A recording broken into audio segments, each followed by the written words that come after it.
Can you trace the origin and development of modern Pentecostal movement? Well, that's a huge question. Yes, we call it as Modern Pentecostal Movement.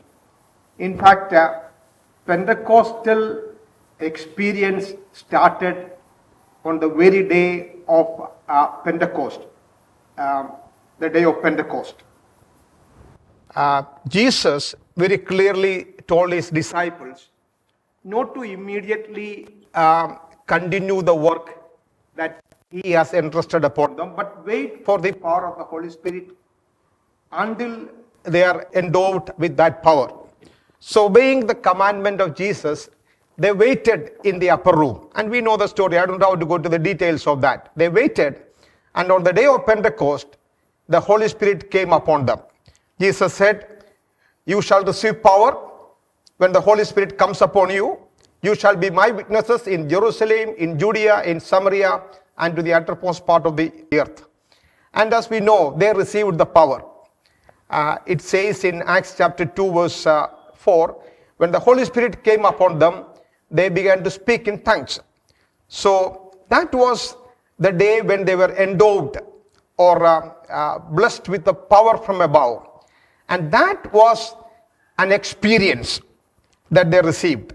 So Pentecost was an experience of receiving the power of the Holy Spirit. And the main purpose was for witnessing Christ. And you see in the book of Acts, in several places, that power enabled the disciples to witness. You know, for example, Peter, who was not able to stand before a young girl, before a woman, to say that he was a follower of Christ. He was literally afraid. That same Peter, standing before the Jewish people on the day of Pentecost, witnessing to the people with such power. And this is very clearly indicated there. And this is nothing other than the power of Christ, the power of the Holy Spirit. That continued. Unfortunately, that experience on the day of Pentecost slowly began to diminish over the period of time. And I will go into some of those reasons later on in our talk. But it was reinvented. It came back in 1901. That's why we say it as the Modern Pentecostal Movement.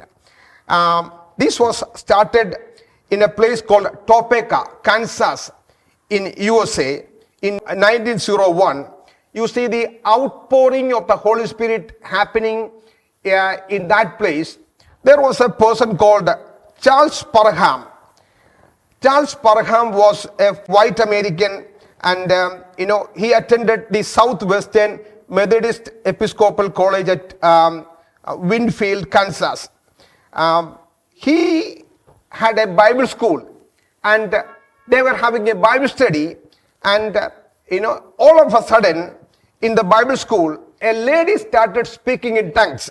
Her name was Agnes Osman, and this is seen as the beginning of the Modern Pentecostal movement from a white American perspective.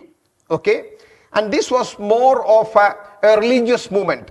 But there was another person in the Bible school who could not sit inside that room because he was a black American, half-eyed son of a slave. He could not enter the classroom because of the racial issues there. So he sat outside, listened to Charles Parham through the little space between the door, and he was also filled by the Holy Spirit.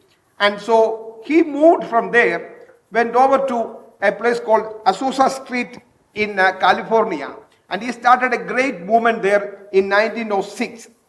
And that is called the Great Azusa Street Revival. So there are two persons involved with the beginning of the Modern Pentecostal movement. One is Charles Parham, a white American, Topeka, Kansas, and the other person, William Seymour, a black American who started that movement at Azusa Street.